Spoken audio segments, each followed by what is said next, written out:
Good morning, I'm Michael from Mo Monster Gaming, and if you enjoy the video, please like and subscribe. So today I'm looking through Dungeons and Dragons Adventurer number 19. Comes with dice yet again. I'll just quickly grab them. These nice silvery dice here. Yeah, I've got more dice than you can do anything with now. I've got loads of them, but silver dice. So, going through the issue, it's light on player content. It's all about the Dungeon Master this time. So, first of all, we have Sage Advice, Encumbrance, Lifting and Carrying. Then we've got Managing Monsters, Part 4, Lairs, and Part 5, Motivations. We have Traps, Part 2, Bringing Cities to Life, Roles in the Party, and then we've got some really good lore ones this time. We've got Aboleths and Grells, and both of them relevant to the encounter. And then we have our adventure here, the Sewer Stalkers, and it's brilliant. I've been waiting for ages. It's really, really good. Okay, so going through the pages. So Encumbrance, Lifting and Carrying. It talks a lot here about the optional rule of encumbrance and how much weight your characters can carry. I didn't really realise it was optional. I mean, I thought when you craft your character and when you head out on a quest, you do tally up those weights and work out whether or not you're carrying too much. And I guess that's a holdover from where I started playing with AD&D 2nd edition, because actually you really did have to factor in the weight of every treasure that you looted and every weapon that you wanted to rob and sell. But it's a really good piece here. And then moving on, we have Managing Monsters Part 4. Again, this is excellently written, and it breaks down how the monster lair works, why monsters have lairs. Here we have a little piece on lair effects. I did find that it focuses a little bit too much on the dragon, and it talks a lot about dragons and their lairs and their treasures and the, how you can identify their lair and how their landscape changes. But it's still a very well written piece. I guess I tend to not play dragon heavy games, and I have more of the Aberrations, which is heavily covered in this issue. But it really does talk about, like it says here, how to bring the lairs to life. Really, really well written. And then here we have Managing Monsters Part 5. I felt like they've already used this art because I'm pretty sure I've already talked about how awesome I thought it looked. But this just talks about the motivations of the monsters that they encounter. And while I thought it started quite basic, I did actually really like this second page, where it talks a lot here about the monsters' personalities and how they can go from being cowardly to cruel, how you have bully ones. It's a quick table, but it can actually make the encounters a bit more interesting if you quickly roll up the personalities of a couple of the goblins.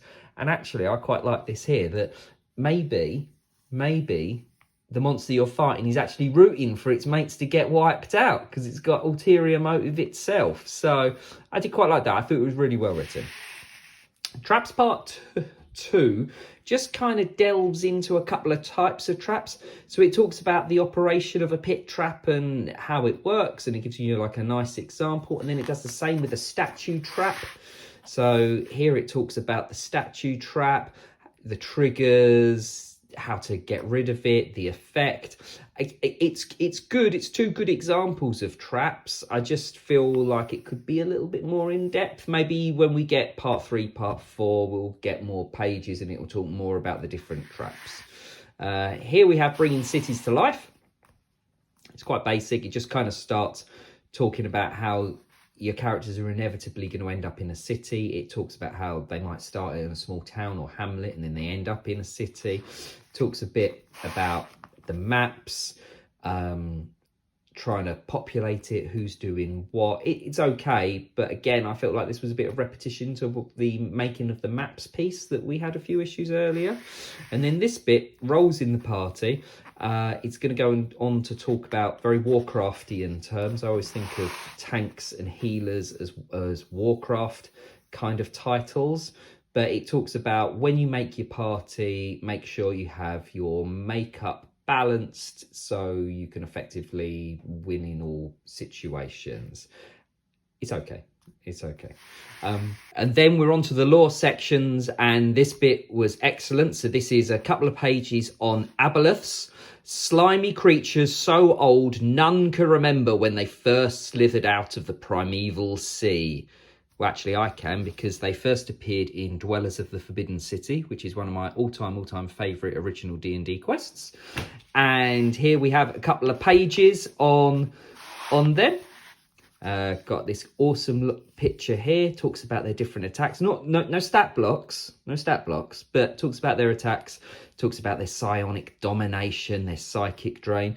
And then I really like this picture here of it coming up from underground in some sort of cellar, trying to lash its tentacles out and dominate people's minds. Really nice little piece here on the aboleth lair. I've got quite a few books with them in. I quite like anything that's the kind of the aberrations, be it second ed, third ed. These are my favourite sort of D&D monsters, along with the Grell. Really like how it looks like a floating brain.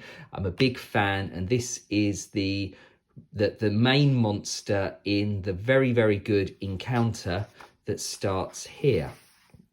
But before that, just very quickly, getting inside the Grell's head, talks about how they operate, how they think.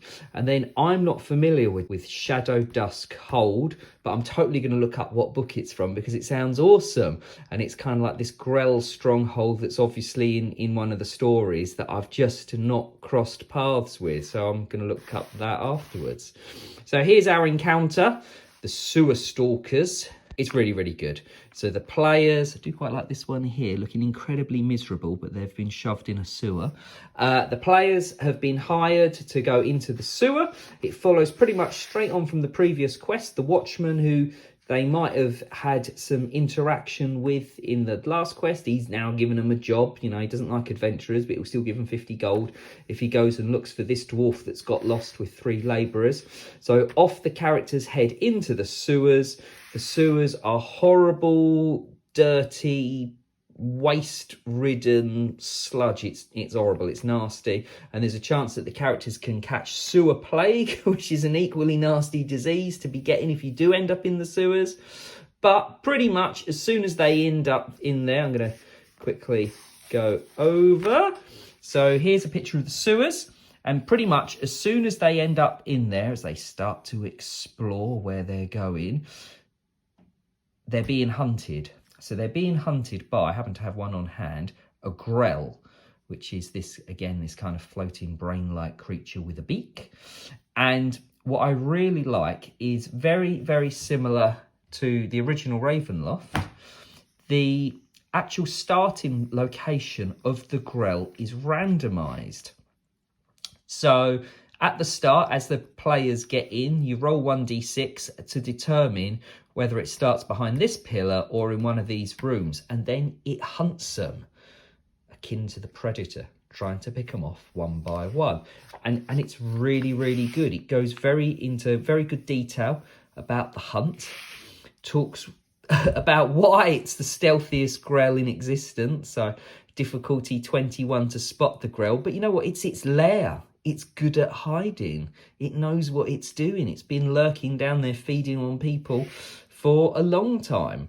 So then we have some brief descriptions of the locations in the encounter. And while they are brief, each one goes in to talk about what the Grell will do in these rooms and where it's hiding. So again, as it stalks them through the tunnels, waiting to pick them off, the little sections talk about how it's going to do it. But it's not just a Grell down there. So again, one of my other favourites, the Carrion Crawler. So a chance for me to put my models to good use. And there's a couple of Carrion Crawlers down there as well. There's a bit of a booby trap with a weak ceiling, which the Grell can activate. But eventually they'll find, hidden in this room here, with a little secret way in. They'll find the dwarf that's missing, end the encounter. But it's great. It's really well thought out. I love the randomness with where it can start. I like the fact that there's a trap that the Grell can activate. I like the fact that the Grell won't attack until really the players are fighting these, which are located in these two rooms. And I'll say again, in these two rooms, it will, it will take its opportunity to pick a player off and take it to its lair, which it knows it knows the whole place like the back of its hand, but this particular room, that's the Grell lair. It's really good. It's really well thought out. And what a good little encounter, and a really, really good introduction to the weirder, more creepy creatures that exist in Dungeons and Dragons. Because we always see orcs and goblins, we always see skeletons and dragons, be them good, be them bad. But actually, I like these horrible things. They're always the best. Really like Aberrations. Thank you very much for looking. Take care.